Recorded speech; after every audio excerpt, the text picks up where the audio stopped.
पूरे प्रदेश के अंदर जिस तरीके से कोरोना वायरस के मामले लगातार बढ़ रहे हैं, इसी प्रकार से जींद के अंदर भी देखें तो आज लगातार तीसरे दिन 2 केस, पहले दिन फिर 2 केस, फिर आज भी जो है 2 केस आने की जो सूचना मिली है, उसी को लेकर के हम पहुंचे जींद सिविल हॉस्पिटल के। हमारे साथ में है डॉक्टर गोपाल। उनसे जानना चाहेंगे कि अगर जींद जिले के अंदर कितने कोरोना पॉजिटिव केसेस हैं और फिलहाल क्या अपडेट चल रही है। सर, बात करें जींद जिले के अंदर कितने केसेस अब तक आ चुके हैं और आज कितने केस निकल के सामने आए हैं? सर देखिए, अभी तक हमारे पास 40 केस आए हैं, जिनमें से 26 ठीक होकर घर आ चुके हैं, 3 की मृत्यु हो चुकी है। इस समय ज़िले में 11 केस एक्टिव हैं।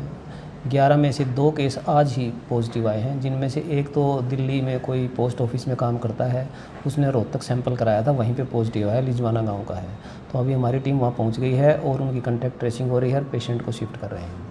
फिलहाल अगर जिस प्रकार से पूरे प्रदेश के अंदर जो केसेस जो लगातार जो बढ़ रहे हैं, आंकड़े जो हर दिन रिकॉर्ड तोड़ रहे हैं, और जो सरकार ने जो फैसला लिया है कि जिस तरीके से खोलने का और 8 तारीख के बाद और भी जो बहुत सारी छूट मिलने का, इसके ऊपर आपकी क्या राय है, क्या कहना चाहेंगे कि केस बढ़ने से? देखिए, सारी दुनिया में इसको लेकर के मंथन है कि लॉकडाउन किस लेवल तक इफ़ेक्टिव है। हमारे देश में भी 2 महीने तक लॉकडाउन लग चुका है। अब लॉकडाउन की एक लिमिट होती है, उसके बाद जो गरीब मजदूर दिहाड़ीदार लोग हैं उनको खाने पीने की दिक्कत हो। जैसे हमने देखा है कि बिहार के इतने लोग वापस चल पड़े, तो सरकार को सभी चीज़ों का ध्यान रखना पड़ता है। लॉकडाउन का एक पर्पज़ ये भी था कि हम अपनी सारी स्वास्थ्य व्यवस्था को सुधार लें, ठीक कर लें। तो पिछले 2 महीने में हमने अपनी स्वास्थ्य व्यवस्था को पूरी तरह से ठीक कर लिया है। स्पेसिफिक बेड लगा लिए हैं, स्पेशल वार्ड बना दिए हैं। और इससे ज़्यादा लॉकडाउन अब जो जिस स्टेज में है उसमें काफ़ी सारे हॉटस्पॉट बन गए हैं, वहाँ लॉकडाउन का बहुत ज़्यादा इफेक्ट होता भी नहीं है। तो लॉकडाउन भी खोलना पड़ेगा, क्योंकि सामान्य जीवन चलाने के लिए ये भी खोलना पड़ेगा। बच्चों को पढ़ाई भी शुरू करनी पड़ेगी, सब कुछ करना पड़ेगा। और ये वायरस है, ये लॉकडाउन इसको प्रोलॉन्ग कर देता है। वायरस इससे ख़त्म तो नहीं होता, तो ख़त्म तो धीरे धीरे इसकी वैक्सीन बनेगी, कोई ट्रीटमेंट आएगा या हर्ड इम्यूनिटी बनेगी तभी होगा। तब तक लॉकडाउन एक प्रोसीजर था, लेकिन लॉकडाउन इसका ट्रीटमेंट नहीं है। लॉकडाउन इनडेफिनेट पीरियड के लिए रखा भी नहीं जा सकता। तो सरकार को जितना लगा उचित लगा, स्पेशलिस्ट की सलाह पे सरकार ने वो लॉकडाउन किया भी है और अभी भी पार्शियल लॉकडाउन कुछ स्थिति में है भी। तो जितना संभव है सरकार ने किया है, लेकिन सरकार को सभी तरह की चीज़ें देखनी होती हैं। तो केसेस जो बढ़ रहे हैं उसमें ज़्यादातर हमारे हरियाणा में, तो अभी हम देखेंगे तो ज़्यादातर वो लोग हैं जो महाराष्ट्र से या दिल्ली से या कहीं से आए हैं या किसी बड़े हॉस्पिटल में हो गए हैं। अभी भी हमारे यहाँ कम्युनिटी ट्रांसमिशन जैसी स्टेज नहीं आई है और होप करेंगे कि ना आए।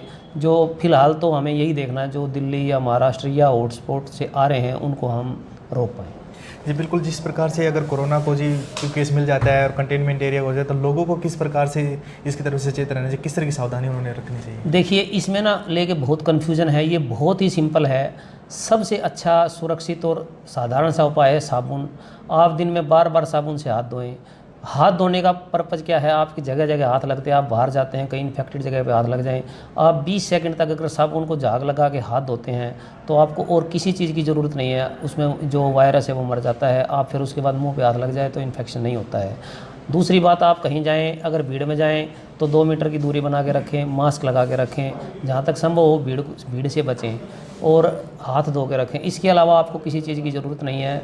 इसमें ज़्यादा डरने की ज़रूरत नहीं है, लेकिन फिर भी सावधान रहने की ज़रूरत है। हम फील्ड में जाते हैं, एक चीज़ देखने को मिलती है, अगर छोटे बच्चों को मास्क लगा जाते हैं, बड़ों को भी अगर मास्क लगा जाते हैं, युवा को कुछ टाइम मास्क लगाने के बाद क्या होता है, सांस फूलना स्टार्ट हो जाती है। उसके लिए क्या कुछ करना चाहिए? देखिए, इसके लिए कुछ भी नहीं किया जा सकता।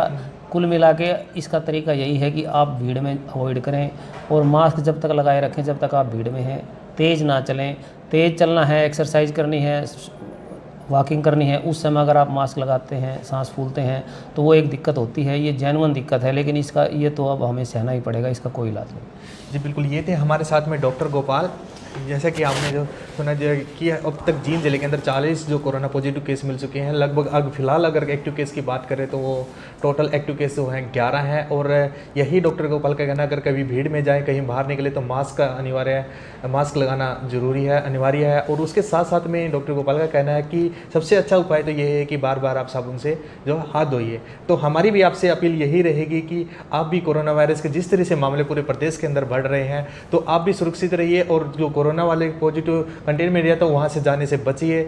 और जो भी रूल रेगुलेशन आपको दिए गए हैं उनको आप फॉलो करिए और तभी हम कोरोना को जो है हरा पाएंगे। जींद से पंजाब केसरी टीवी के लिए अनिल कुमार।